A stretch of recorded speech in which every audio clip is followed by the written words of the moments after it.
Okay, we should be live, I think. You guys will have to tell me in the chat if you can hear me and everything. So obviously I've never done one of these before, but hey guys, hopefully this is all working. I've been trying to set it up for a while. I'm just waiting for the stream to catch up. Because you guys are like, I don't know, 10 seconds or so behind.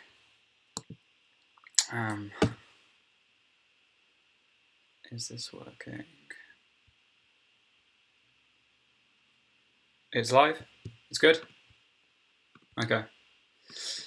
Let's go. Hi guys in the chat. I thought I was scared like no one would turn up and then it would just be really awkward because I would just be talking to myself. But it's good to know you guys are here. And if you got any like questions or anything you want me to talk about, just leave it in the chat, and I'll see it and we can talk about it from the chat republic. Wow, man, it's crazy. Like I have so many viewers like all over the place. Like I can't get my head around it some days. But yeah, so I just thought it'd be cool to just do like a hangout. I think that's what I put in the thumbnail. Just as a more sort of interactive way of talking to you guys. So obviously in the comment section of my videos, I try and respond to as many as I can. But it's not as sort of personal as this. Often if you guys ask questions, I can't really give as detailed answers as I would like to. Okay. Put that down so you can actually see some. I'm messing with some cards. Yeah, so I just thought this would be cool. Oh, we got some questions coming in. Any tips for doing the double lift? That was my first ever video of the double lift, wasn't it? I remember, like, because I thought it was. Well, I still think it's the most important thing you can learn how to do in Magic. My chair stays. This chair's been dodgy all year. It sinks on me all the time. It's really annoying. But the double lift, yeah, it's obviously a really key move to know how to do. I'd say if you're going to learn one move for card magic, double lift is the move you need to be learning. Tips for it. My biggest tip for the double lift is don't make it. I see a lot of magicians who just started out and they do their double lift sort of like this, and it's very. You see what I'm doing now? I'm tensed up in my arms. And that straight away, that's giving away something to the spectator that something's going on. If you're tense about something that should be so normal, because the best way to know if you've got a double lift is look at yourself doing it in the mirror, and just say to yourself, is that how a spectator would turn over a card? Because that's what in a spectator's mind, that's what they think they're seeing. They think just an everyday person just turning over the card. That's how it should look. So if it looks like that for you, that's a good double lift. But if it looks like you wouldn't turn over a card like that, would you? You wouldn't keep contact of the card all the way down, and you wouldn't be so rigid about it. And this comes from a fear that the cards are somehow going to separate on the way down. And that fear that they're going to separate means you hold them all the way until you turn them over. And it doesn't look good. So the best tip for the double lift for me is just treat it like one card. Treat it like it is one card. And then you'll start fooling people with it. Because if you treat it like one card and it looks like one card, it's one card for the spectator. And the cards aren't going to separate randomly when you let go from right here. Yeah, they're not just going to come apart like that. They're not going to slide all over the place. If you can get your double and just let go right there, it flops over perfectly aligned. There's no real risk to it.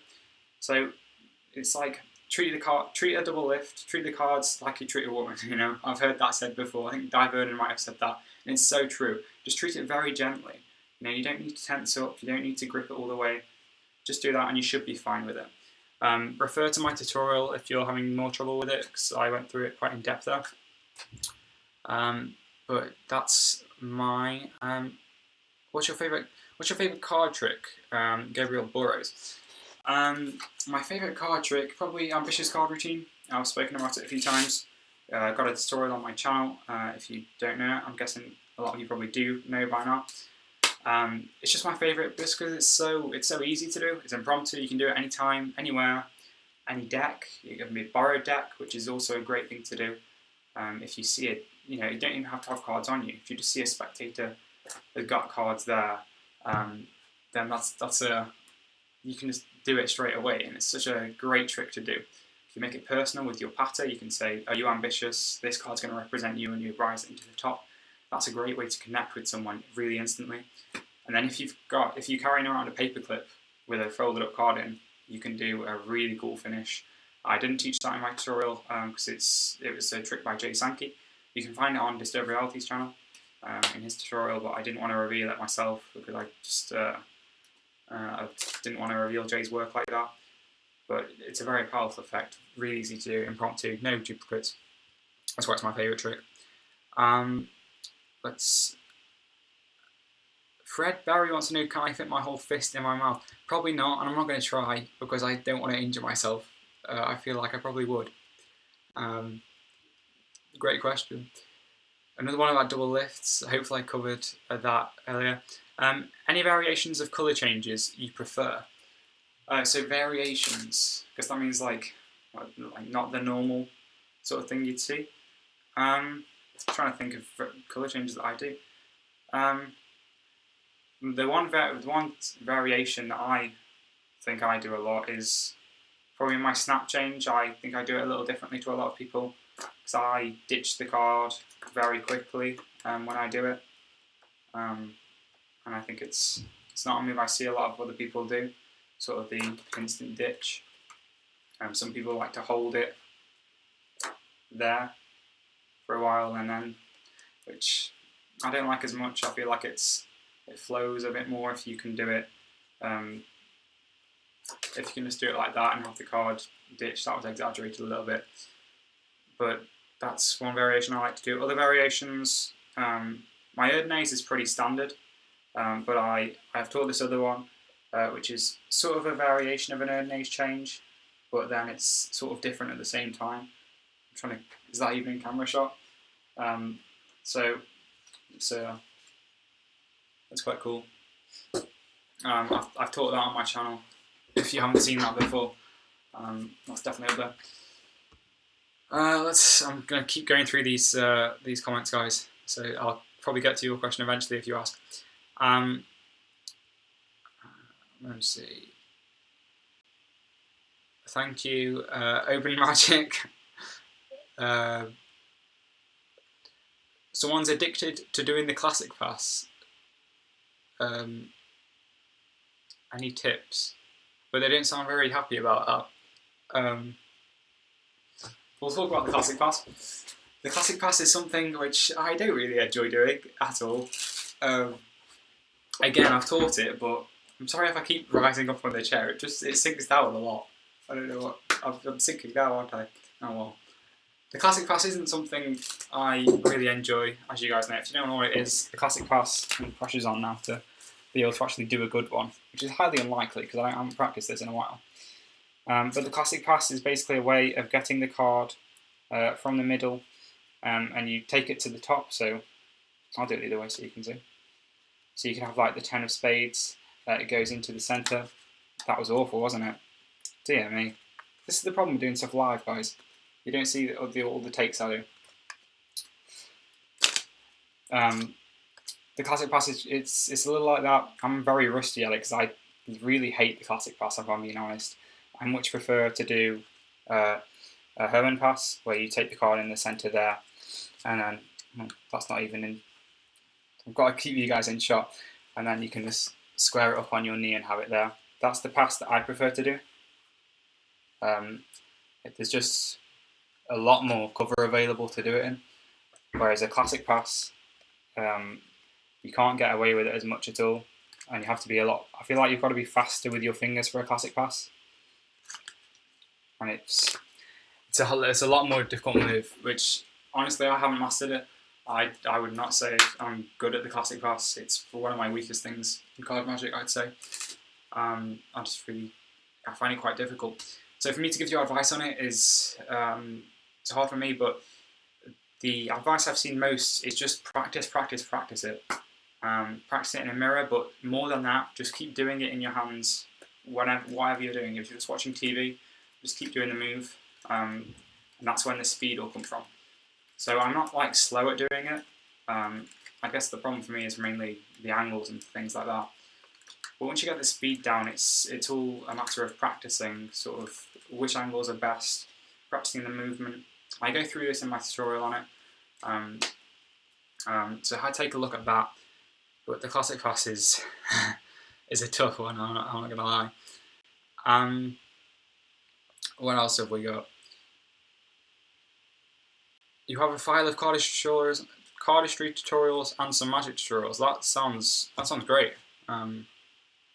Wherever, yeah, that's really generous, man. Yeah.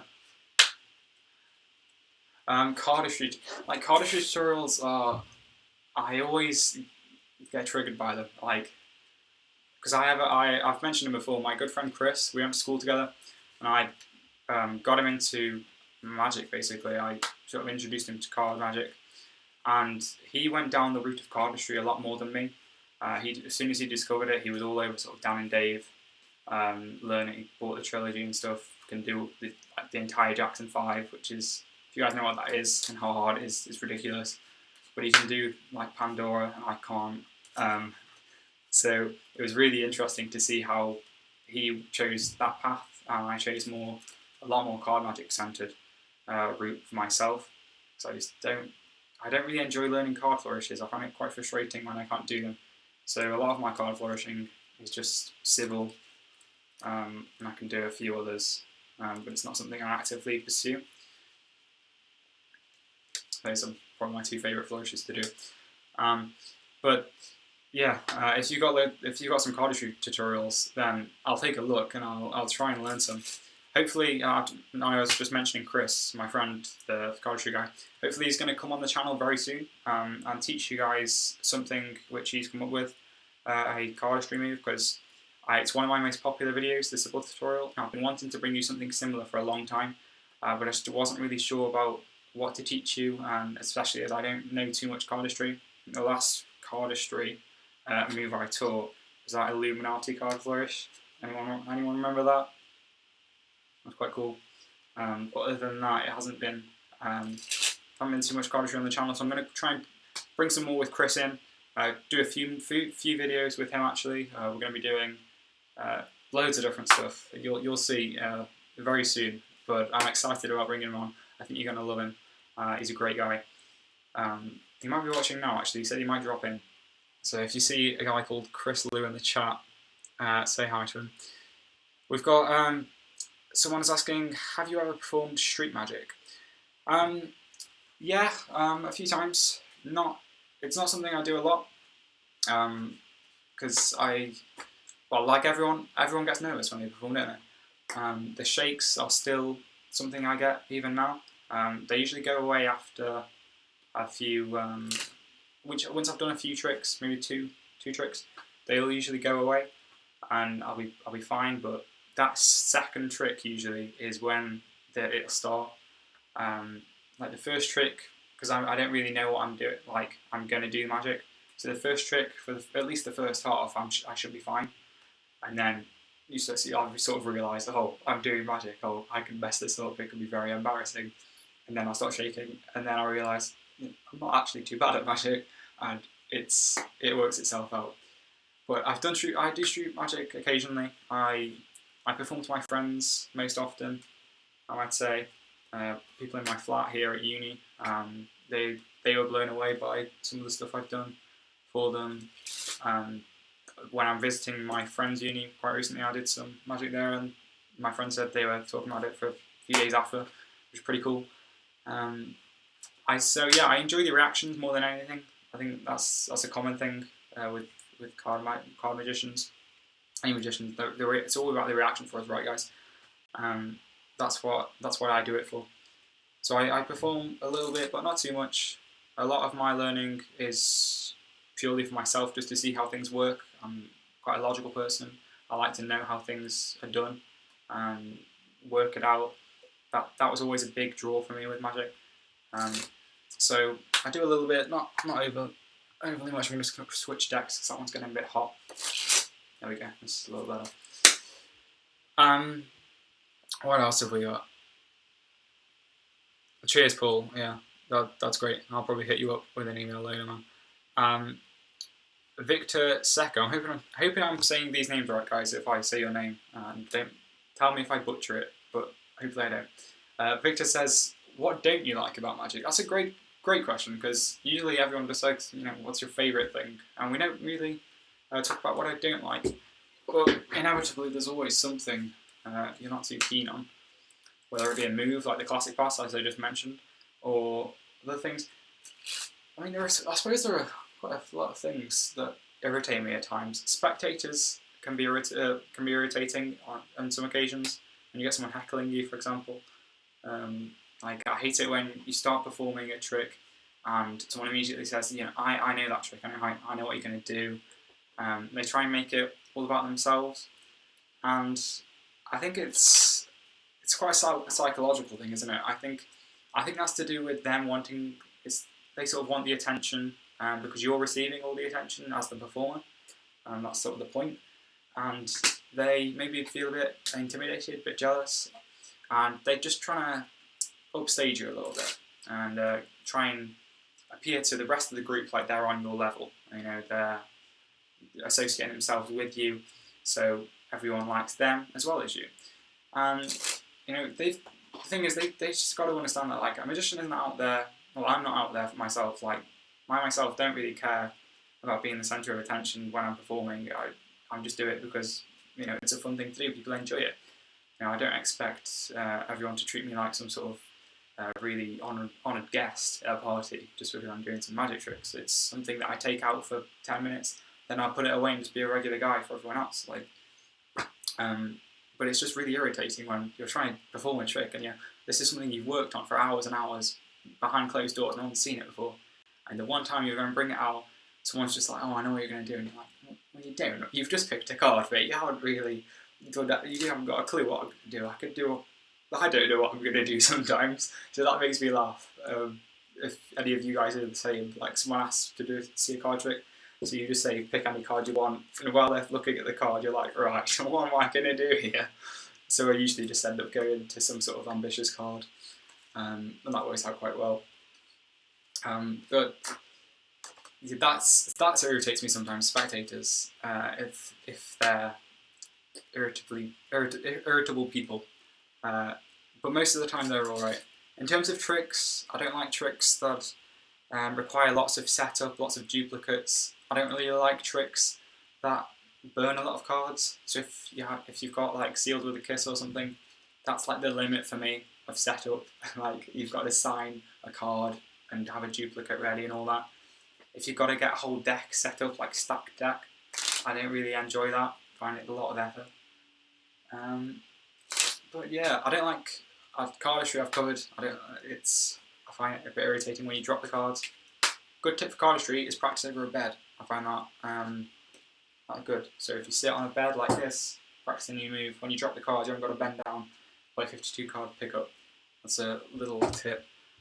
Who else have we got? My mate Owen's in the chat. His thoughts on Dynamo, is he a fraud?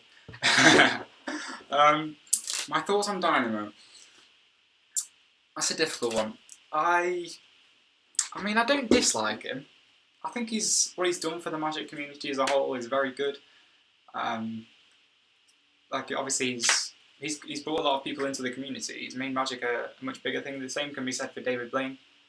Apart from, I view David Blaine a lot more respectable, but that's just me. That's just because David Blaine was sort of like the original Street Magic guy for me. So I'll always look to him as like the founding father of Street Magic, and I always see David Blaine as more of the reason I'm doing this than Dynamo. I mean, Dynamo's doing brilliant things for TV and getting more Magic, getting more people involved in it. But what I don't like about Dynamo so much is that some of the things he does, like, surely looking at it, I've seen a lot of skeptical videos and things like that. And is it camera tricks? I feel like some of it is, and I really don't like camera tricks. Chris Angel is worse, in my opinion, for camera tricks. So Dynamo's not. Obviously, he's a really skilled guy. A lot of the stuff he does is phenomenal, insane. I haven't got a clue how he does it. But when people resort to camera tricks on TV, it really irritates me. Like, come on, you're better than that.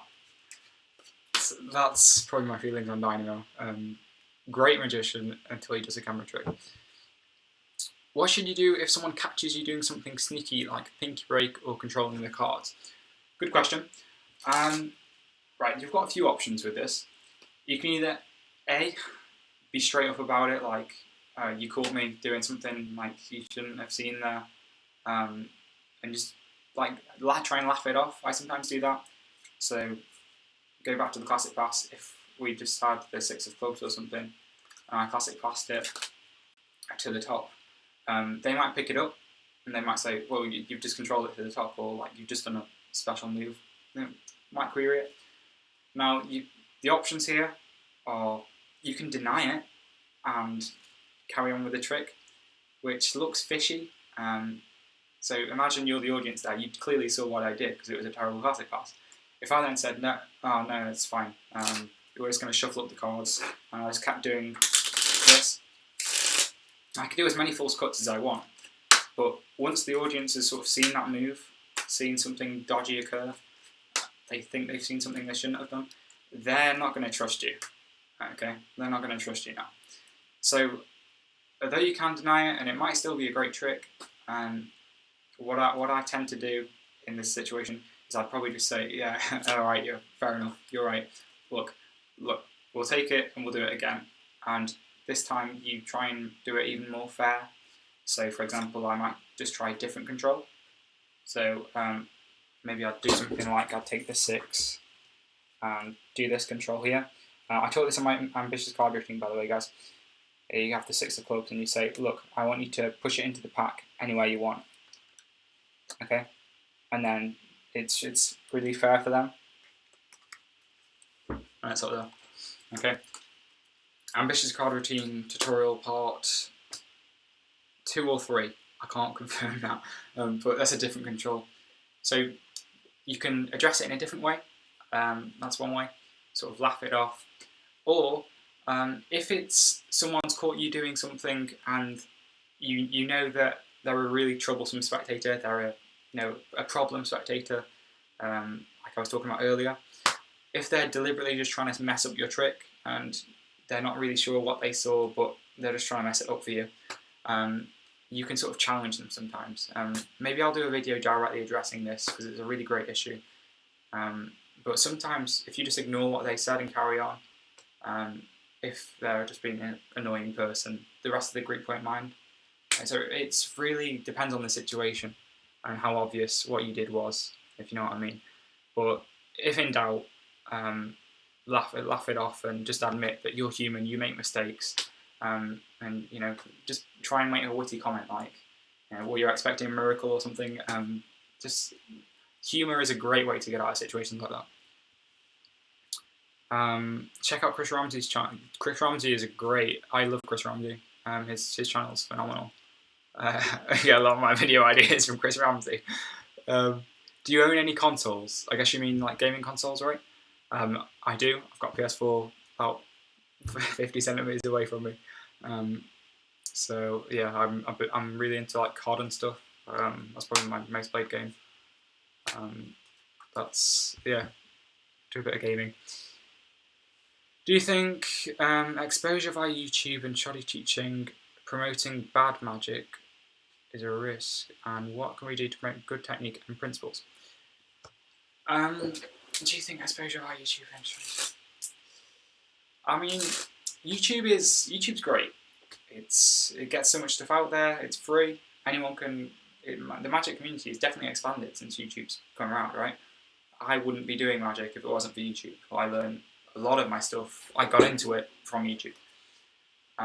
So for me, doing videos, it was sort of giving back to the community, sharing my knowledge, because I felt like I had enough when I started. Felt like I'd been doing it a long enough time to start teaching others. So that's the good side. You can get a lot of great. I'm not saying my channel's great. Criticize if you would like. I enjoy having things to work on. But great channels like I hold Disturbed Reality as a a great channel. That'll always be my go-to magic channel because it's where I learn a lot of my stuff. But you have great channels like that. They're really in-depth with their teaching. They're clearly good at what they do. I haven't got a problem with those at all. And I think it's good because otherwise would magic just be shut away and books that you have to buy, or DVDs? It might not be as big an art as it is now. I think, as much as people say Illusionist and Theory 11, the big companies, they don't like YouTube because it teaches magic. To be honest, I think YouTube has done them a lot of favours because they wouldn't have the vast majority of their audience without YouTube, in my opinion. I think YouTube brings so many more people into the community. They make great profits from it. So I think it's a great thing for everyone when done right. When you get poor magicians on YouTube teaching a trick they just learned themselves 5 minutes ago, that's my problem with it. And you can't stop it, obviously, because that's always going to happen. But yeah, how to control that is a very difficult one. Usually those videos obviously don't get too many views, just because channels that aren't very professional don't tend to grow that much, do they? But I think YouTube's been very beneficial, but it has its problems, clearly. But there's not too much you can do to stop people revealing tricks badly, which is a shame. So I think teaching important, teaching well is important. Yeah. Thanks for sharing your videos. No problem, man. You guys watching is really great. What else have we got? Yeah, it's fantastic in some ways, but there's some garbage out there. I totally agree. There is some garbage out there. I have watched some terrible videos. I've seen Chris Ramsey do videos about this sort of thing, like discussing it, and he does videos where he sort of reacts to bad magic, bad tutorials, things like that. Maybe that's something I'll take a look at doing. I find that quite funny. I think you guys might enjoy it as well. Teaching fans when they can't even do one properly. Yeah. I mean, I think fans is one of my weaknesses as well, to be honest. Like, I don't never think I'm that great at fans. So when I was teaching it, I tried to do loads of takes to get the best fan I could. But some people, if you're not putting the effort in, it can be problematic. Have we got any other questions? Let's have a look in the chat. So true, Paul. People are liking this that issue, aren't they? What time is it? Wow, I've nearly been live for like half an hour. I'll probably end the stream soon, guys, so it's not going on too long. Because I think it's going to be made into a video later, and I'll probably upload it just as a video, so you can come and check back anytime you like. But yeah, if you got mentioned, then you're probably going to be immortalised on YouTube, if that's alright. Do you watch Pig Cake? No? What? Is there something I should know about? Should I give it a Google later? Tell me more, Paul, tell me more. What else? If you've got any more questions, guys, just leave them in the chat. I'll probably take some last questions now, and then we'll head off in like 5 minutes, yeah? Quick tips. Do I have any tips to make playing cards last longer? This is a great question. I'm thinking about doing a video on this, actually. But my tips for this are the most important thing, by far the most important thing, clean hands. If you're like touching cards with sweaty, dirty, horrible hands, that's all I've got to say for that tip. Like, it's a pretty clear problem. So, yeah, wash your hands a lot. I tend to wash my hands before I touch cards, which might seem a bit extreme. I think it is a bit extreme, but I just really like to keep my cards clean and make them last a long time. It's just more efficient that way. Other tips for that sort of stuff. Oh, I'm getting a FaceTime call, which we're going to cancel.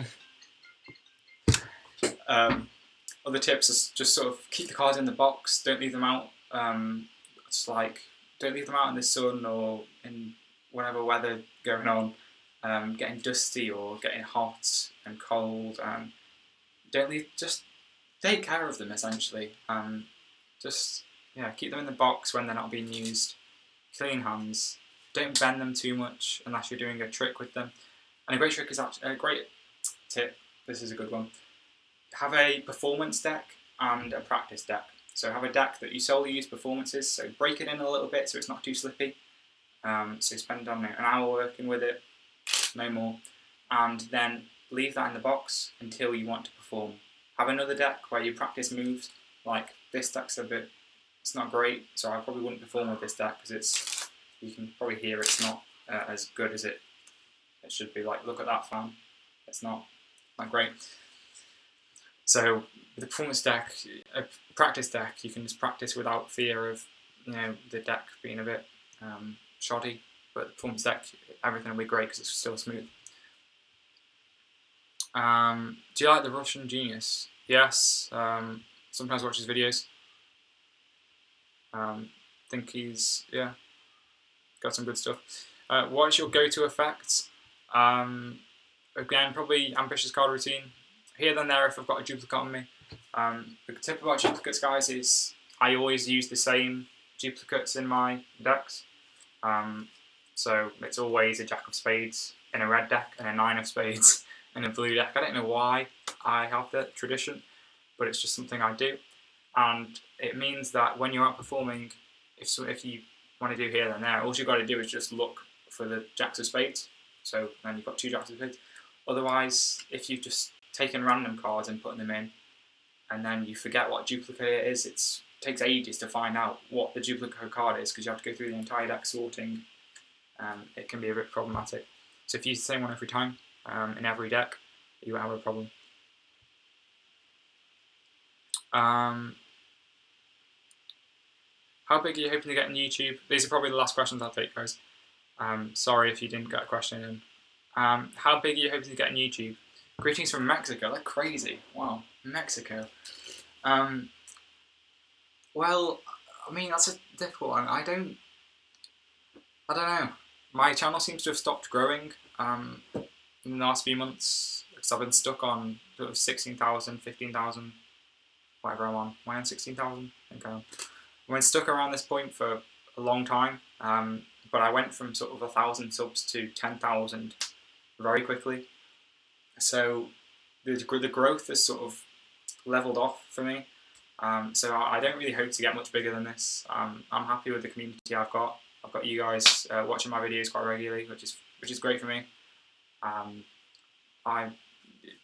Getting big was never the aim. The aim was just to try and bring something positive to the community, which I did.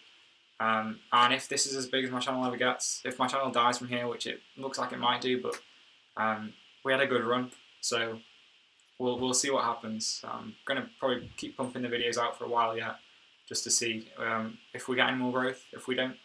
But yeah, I can't really answer that much at the moment. Favourite type of magic is card magic. It's probably like close-up card magic. I don't really enjoy stage magic because I find it quite fake, quite gimmicky. I'm sort of mean like the traditional, like cut the woman in half in a box, rabbit out of a hat. And the magician's wearing like a full-on suit, and they've got the glamorous assistant. I don't like that. I think it's very stereotypical, very boring. I don't think people enjoy it too much anymore. I think the new brand of magic of close up in your face, snap changes, colour changes, here and there, David Blaine, Dynamo, I think that's a lot more interesting. Have you finished college? Yes, I finished college. I'm in university. I've just finished my first year, so I'm in halls at the moment. I'm going home quite soon for the summer, which is pretty cool. So yeah, I'm just completed my first year at university. And greetings from Uganda. That's insane. Well, okay. I think we're gonna leave it there, guys. So, thanks for watching. Thanks for turning out to the stream. Because as I said, I was really concerned no one was going to come and watch. It would be awful. But you guys have been great asking questions in the chat. So thanks so much. Because without you, this would have been really pointless. But I hope you enjoyed the stream, guys. If you did, don't forget to leave a favorite, comment, and subscribe. Should I even bother doing my outro? Because it's not really a usual video. I'll carry on with it now. But thanks a lot, guys. As always, this has been Complete Deception. and I'll see you later.